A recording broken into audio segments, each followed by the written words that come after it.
Welcome back to G Fun Facts Online, your go-to spot for fascinating insights into the world around us. Today, we're diving into a topic that's making headlines and affecting communities globally. You know how we all thought COVID-19 changed things? Well, it did, in more ways than we imagined. And one of the most startling comebacks post-pandemic isn't a fashion trend, but an old foe: whooping cough. That's right, Pertussis is back, and it's making some serious noise. So how serious are we talking? Brace yourselves. Reports from early 2025 are showing a massive spike in pertussis cases. Think about this. In the United States, reported cases in 2024 were over 6 times higher than in 2023 and 2025. Over 8,000 cases reported by early May alone. If this keeps up, the U.S. could see its highest infection numbers since the pertussis vaccine was first introduced way back in 1948. And it's not just the U.S. The U.K. reported nearly 2,800 cases in just the first quarter of 2024. Japan? They're battling their worst outbreak in years with over 7,000 infections in early 2025. It's a global wave. Now, pertussis is known to be cyclical, usually peaking every 3 to 5 years. But the pandemic threw a wrench in that cycle.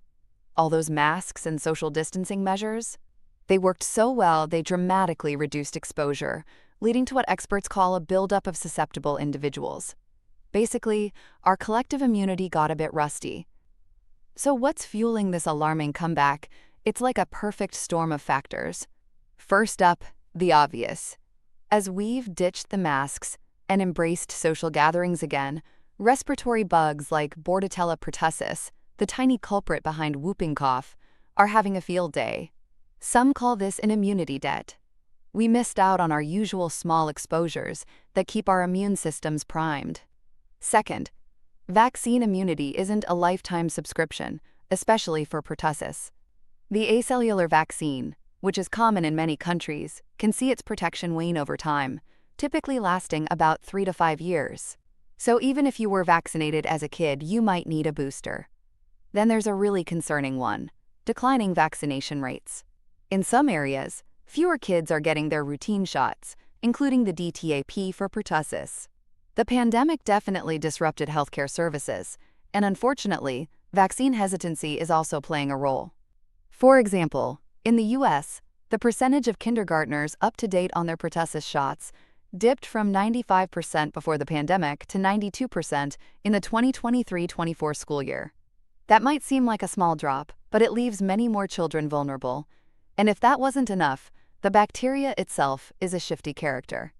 Bordetella pertussis is constantly evolving. Scientists are looking into whether current strains are adapting to sidestep our vaccines. For instance, a specific genetic variant called PTXP3 has become dominant worldwide. And in France, they even found a macrolide-resistant strain that's resistance to a common antibiotic for the first time since 2011, a type more often seen in Asia. Finally, on a slightly more positive note, we're also better at finding it. Increased awareness and better diagnostic tools, like those fancy multiplex PCR panels that can test for many things at once, mean more cases are being identified. So part of the rise might be that we're just seeing what was already there, or catching it earlier. Now, why is this comeback such a big deal? Because pertussis isn't just a bad cough. It can be incredibly serious, especially for the tiniest among us, infants under 1 year old. They're often too young to have completed their vaccinations, and their immune systems are still developing. For these little ones, complications can include pneumonia, seizures, brain disease, and tragically, even death. We've sadly seen infant deaths reported in these recent surges in both the US and the UK. The UK alone reported 5 infant deaths in the first quarter of 2024. It's heartbreaking. Pregnant women are also a key focus, because they can pass vital protection to their newborns if they get vaccinated during pregnancy, ideally between 20 and 32 weeks. So what does whooping cough look like? It often sneaks in disguised as a common cold, runny nose, maybe a low-grade fever, and a mild cough. But then, after a week or two, it transforms. The cough becomes severe, coming in fits of rapid, uncontrollable coughs. These fits are often followed by that infamous, high-pitched whoop sound as the person gasps for air. And these coughing spells aren't a quick affair. They can last for weeks, even months, and are typically worse at night. Definitely not your average cough. With this global surge, what's the game plan? Public health authorities worldwide are sounding the alarm and stressing one thing above all: vaccination is our best shield. The strategy involves several key actions. First, ensuring kids get their vaccinations on time, right on schedule. Second, booster doses are crucial for adolescents and adults to keep that protection strong. Third, a big push for pregnant women to get vaccinated to protect their babies from day one. Fourth, health agencies are beefing up surveillance, tracking pertussis cases and outbreaks to really understand how this disease is behaving post-pandemic. Fifth, public awareness is key. Everyone needs to know the risks and how vital vaccination is. And finally, getting to the doctor quickly if you suspect pertussis. Early diagnosis means timely antibiotic treatment, which can lessen the illness severity and, importantly, stop it from spreading to others. So, this resurgence of whooping cough is a pretty stark reminder, isn't it?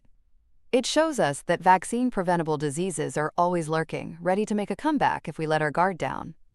It underscores just how vital sustained public health efforts, high vaccination rates, and our collective vigilance are in this post-pandemic world.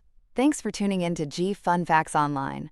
Stay informed, stay healthy, and maybe check on those vaccination records. Until next time.